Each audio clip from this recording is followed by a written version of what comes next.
دلوقتي يا حبايبي نقدر نقول بقى كده مع بعض ايه رأيكم بقى في القمر ده؟ الدونتس القمر ده اللي شكله تحفة جدا ومغري جدا. بنشتريه من بره بأسعار خيالية ما تستاهلش الأسعار دي كلها. تقدري تعمليه في بيتك على أي شكل انت حباه وتخلي أولادك يشاركوكي معاه فيه عشان يقدروا ان هم يحبوا الحاجات دي وياكلوها معاكي. بجد الحاجات دي في بيتنا نعملها كده بتفرق كتير جدا مع أولادنا. أتمنى كل الوصفات تعجبكم ويا رب تكون خفيفة عليكم، ويلا بينا بسرعة كده نشوف ايه هي المكونات مع بعض. السلام عليكم ورحمة الله وبركاته. اللهم صل وسلم وبارك على سيدنا محمد وعلى آله وصحبه أجمعين. ازيكم حبايبي عاملين ايه؟ النهاردة هنعمل مع بعض كده حاجة كده كل أولادنا بيحبوها، مفيش حد ما بيحبهاش. كل أطفالنا بيحبوها، نعملها كده بطريقة بسيطة وسهلة. بتمنى إنها تعجبكم، يا رب تكون خفيفة على قلبكم. ويا ريت أهم حاجة وقبل أي حاجة، يا ريت ما تنسوناش كتير بدعواتكم، ويا ريت ما تنسوناش باللايك وشير وسبسكرايب للقناة عشان يوصلك كل جديد. ويلا بينا نشوف ايه هي المكونات معانا هنا كده 4 كوبايات كده من الدقيق، ومعانا كيس كده من الخميرة الفورية، ونص معلقة صغيرة من البيكنج باودر، ونص معلقة صغيرة من الملح، و5 معالق كده من اللبن البودر. طبعا اللبن البودر احنا قلنا ان هو محسن للعجين بتاعنا، بس بجد بيبقى تحفة جدا في العجين. ومعانا هنا 5 معالق كده من السكر. وطبعا لو حابة ان انت تقللي السكر تمام مفيش اي مشكلة، بس 5 معالق هيبقوا مظبوطين جدا مع العجين. ومعانا كده 2 صفار من البيضة، 2 صفار بيضة كده بدرجة حرارة الغرفة. ومعانا هنا كوباية كده من اللبن، من اللبن الحليب، تكون برضو بدرجة حرارة الغرفة. أهم حاجة إن كل المكونات اللي نكون هنشتغل بيها السائلة تكون بدرجة حرارة الغرفة. وطبعا هنحتاج مية للعجن، نلم العجينة كده مع بعض. أهم حاجة إن هي تكون مية دافية. بس اهم حاجه وقبل اي حاجه، يا ريت ما تنسوناش كتير بدعواتكم الحلوه لينا ودعمكم دايما لينا. ويا ريت ما تنسوناش باللايك وشير وسبسكرايب للقناه عشان يوصلك كل جديد. ويلا بينا كده بقى نبدا نشوف مع بعض هنبدا ازاي. اول خطوات هنبدا نجيب كده بوله كبيره وهننزل عليها العجين بتاعنا كده.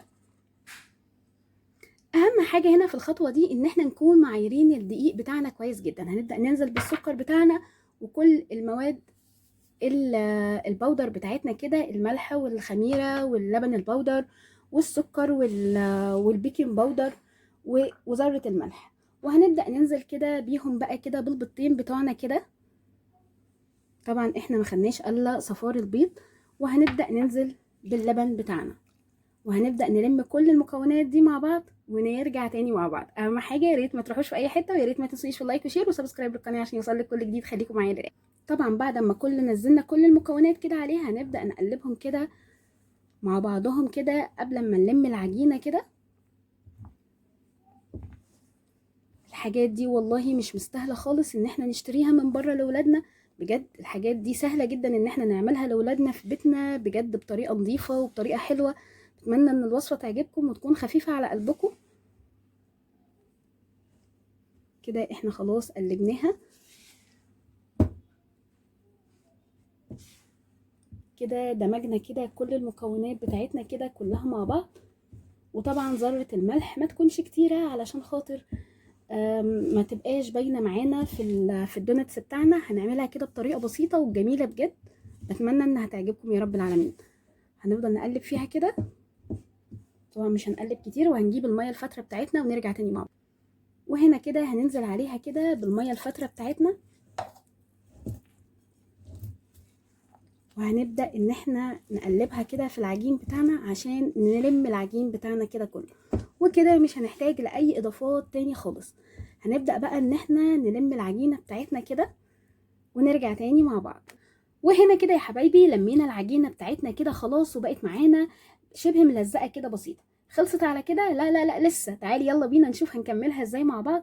معانا كده كوبايتين معلقتين كده من الزبده او السمنه، ايا كان الماده الدهنيه اللي انت تحبيها. وهنبدا ننزل بيهم كده على العجينه بتاعتنا، ونبدا نفركها كده في العجينه بتاعتنا علشان خاطر نخلي العجينه بتاعتنا زي بتاعت بره بالظبط وتبقى كويسه جدا. هنبدا نلمهم كده في العجينه بتاعتنا ونرجع تاني مع بعض. بس اهم حاجه وقبل اي حاجه، يا ريت ما تروحوش في اي حته، ويا ريت ما تنسونيش في اللايك وشير وسبسكرايب للقناه عشان يوصلك كل جديد. واللي لسه ما اشتركش في القناه ينزل بسرعه يعمل لي لايك وشير وسبسكرايب للقناه عشان يوصلك كل جديد. خليكم معانا للاخر. ونبدا نخلي العجينه بتاعتنا كده ملمسها طري خالص كده زي بتاعت بره واحسن من بتاعت بره، ونرجع تاني مع بعض. ودلوقتي يا حبايبي كده بعد ما خلاص كده فركناها كده بالزبدة بتاعتنا، هنركنها بقى، نغطيها بالاسترتش راب بتاعنا ونرجع تاني بعد ربع ساعة او نص ساعة كده براحتك خالص، ونرجع تاني مع بعض نشوف هنكملها ازاي. اهم حاجة وقبل اي حاجة يا ريت ما تنسونيش في لايك وشير وسبسكرايب للقناة عشان يوصلك كل جديد، واللي لسه متابعنا لحد الان وصل معانا في الفيديو لحد دلوقتي، يا ريت يا ريت يا ريت ما تنسناش، ودايما دعمك لينا بيفرحنا وبيخلينا نكمل معاك. خليكم معانا للاخر لحد لما العجينة بتاعتنا تخمر ونرجع تاني مع بعض. وهنا كده يا حبايبي كانت خلاص كده العجينه اختمرت معانا، جبنا بقى كده اي بوله عندك، بصوا كده العجينه هشه خالص كده، وهنبدا ننزل كده بقطعه كده من العجين كده، وجبنا اي صينيه عندك كده وتدهنيها كده رشه كده من الدقيق، او تحطي عليها ورقه كده من الزبده، وهنبدا نسيبها كده، نحطها كده زي ما هي.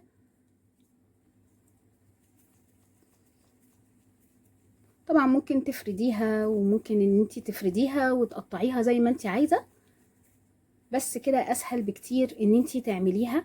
هتكوريها كده بقى، وهنعمل كل الكميات كده معانا ونكورها ونرجع تاني نشوف هنكمل وصفتنا ازاي. بس اهم حاجة ان تبقى كل العجين معايا كله قطعة واحدة متساوية زي بعض. هنبدأ نكورهم كده ونرجع تاني عشان ما اطولش عليكم الفيديو، بس اهم حاجة تخليكم معانا للاخر. ودلوقتي يا حبايبي كده خلاص كده احنا جهزنا معانا كده كل الدونتس بتاعتنا كده، وهنسيبها تختمر شويه ونغطيها ونرجع تاني بعد ربع ساعه كده نشوف هنكمل وصفتنا ازاي. وهنعملها باسهل طريقه، ولا هنحتاج قطاعه ولا اي حاجه من الكلام ده كله. بتمنى الوصفه تعجبكم وتكون خفيفه على قلبكم، يا ريت تخليكم معايا للاخر، ويا ريت تخليكم تدعموني دايما بكومنت ولايك كده ظريف زيكم، علشان خاطر يتوصل لكم كل الدعم من القناه باذن الله يا رب العالمين. خليكم معايا للاخر، هنغطيها هتسيبها تختمر شويه ونرجع تاني نشوف هنكمل وصفتنا ازاي. ودلوقتي يا حبايبي هنبدأ كده مع بعض كده، خلاص احنا معانا العجينة اختمرت معانا خالص، واحنا شكلناها كده انصاص كده، بس سايبين لسه منها طبعا. طبعا دي احلى حاجة بقى، ان ولادك الصغيرين يعملوا معاكي الحاجات دي، يدخلوا بقى معاكي يعملوا معاكي الحاجات دي، يقطعوها الاشكال اللي هم عايزينها. طبعا مش لازم التشكيلة الاصلية بتاعه الدونتس، لا ممكن يقطعوها باي تشكيلة عندك.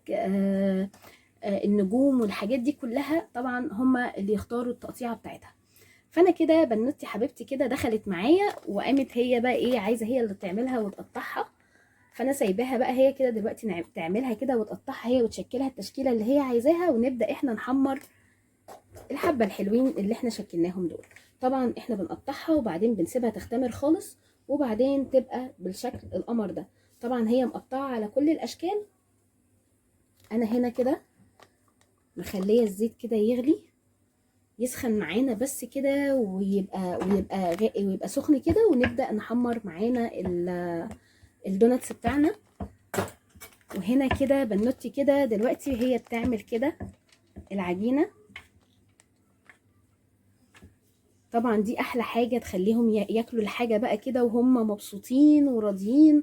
اكتر حاجة حلوة بقى ان انتي بتاخدي كده قطعة واحدة من الكور اللي انا كنت عاملاها الاول، بس طبعا بنتي عملتهم كلهم على بعضهم كده وقامت جت عاملاهم. فاحنا دلوقتي بنعمل ما بيننا كده احنا الاتنين كده سباق كده، عشان نشوف مين فينا اللي هيخلص قبل التاني، وهي عماله تشتغل بقى وعايزه تخلص قبلي، صح يا رورو؟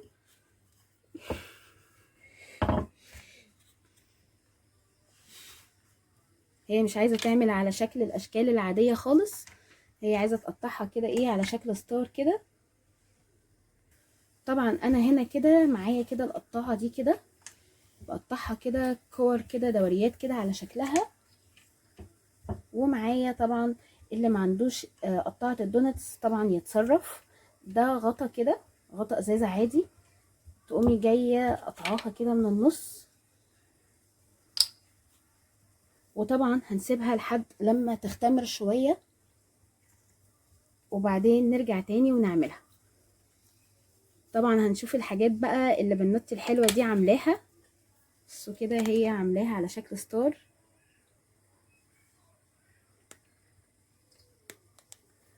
يلا بينا احنا بقى كده نحمر الدوناتس بتاعتنا، وهنشوفها بعد كده في اللي هي عملته. طبعا الزيت لازم يكون غزير كده، ويكون سخن كويس جدا علشان خاطر يعمل معانا على طول. هننزل كده كل اللي معانا كده في الزيت ونرجع تاني مع بعض عشان ما نكترش في الفيديو. بس اهم حاجه وقبل اي حاجه يا ريت ما تنسونيش في اللايك والشير وسبسكرايب للقناه عشان يوصلك كل جديد. خليكم معايا للاخر. دلوقتي يا حبايبي كده خلاص احنا بنحمرها كده دلوقتي ومعانا كده. طبعا ما نقلبهاش خالص كده الا لما تاخد اللون القمر ده كده.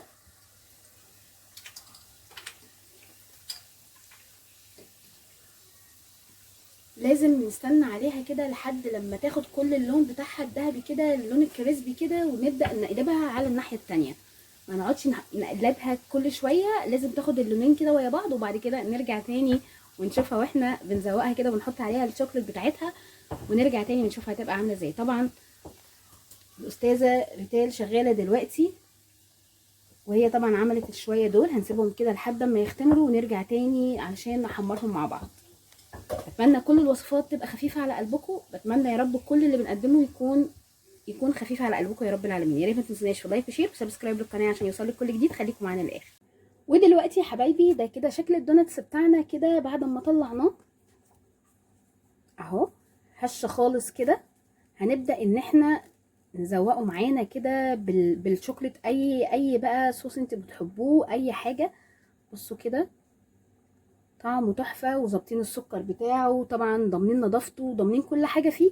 يلا بينا بقى كده نبدا نزوقه كده معانا. ودلوقتي يا حبايبي بقى كده انا خلاص زوقتها كده وخلصتها، بس للاسف كنت فاكره ان التليفون بيصور معايا بس طلع التليفون معايا فاصل خالص. طبعا انا كنت مسيحه الشوكليت على بخار ميه، انا ولادي بيحبوها الشوكليت الغامقه، ما بيحبوش الشوكليت البيضه قوي. فاحنا خليتهم بقى هم اللي يسيحوا بقى الشوكليت كده وهم اللي يعملوا كل الحاجات دي بنفسهم. وطبعا دي اكتر حاجه تخلي اولادنا يحبوا الحاجات دي. طبعا لو كنا مشتريينها من بره عمرهم ما كانوا هيفكروا بقى ان هم يزوقوا الحاجات دي، وكنت ممكن تجيبيها وما ياكلوهاش ولا عمرها هتبقى بالنظافه دي ولا ان هي تكون طازه ولا بالطعامه دي. بتمنى كل الوصفات تعجبكم يا رب، سهله جدا وبسيطه وبجد مش مكلفه خالص، احسن ما بتشتريها من بره. كفايه ان انت ضامنه نظافتها وضامنه جودتها. ربنا يسلم ولادنا كلنا يا رب. الفتره دي وحشه جدا، ما ينفعش ان احنا نشتري حاجات كتيره من بره لان بجد الفتره دي وحشه جدا. ربنا يسلم ولادنا يا رب ويحفظهم. بتمنى يا رب كل الوصفات تبقى خفيفه على قلبكم، ويا رب يا رب يا رب يا رب تفضلوا دايما كده في ظهري. ولو في اي حاجه يا ريت تبعتولي كده كومنت ظريف زيكم وتقولوا لي، حتى لو الحاجه مش عاجباكم انا بقبل النقد عادي جدا، بس اهم حاجه ان هو يكون بطريقه محترمه. بتمنى يا رب كل الوصفات تعجبكم. يا ريت يا ريت يا ريت ما تنسوش تعملوا لي لايك وشير وسبسكرايب للقناه عشان يوصلك كل جديد. يا رب كل الوصفات تعجبكم يا رب العالمين. طبعا احنا كده شايفين التزويق بتاعها دوت. طبعا ده ابني الصغير هو اللي زوق، واحده عملت معايا العجينه والتاني هو اللي زوق الشوكليت كده معانا. بتمنى كل الوصفات تعجبكم، ويا ريت تقولوا لي في الكومنتات كده اذا كانت الوصفه عجبتكم ولا لا. هستنى منكم لايك وشير وسبسكرايب للقناه عشان يوصلك كل جديد. والسلام عليكم ورحمه الله وبركاته.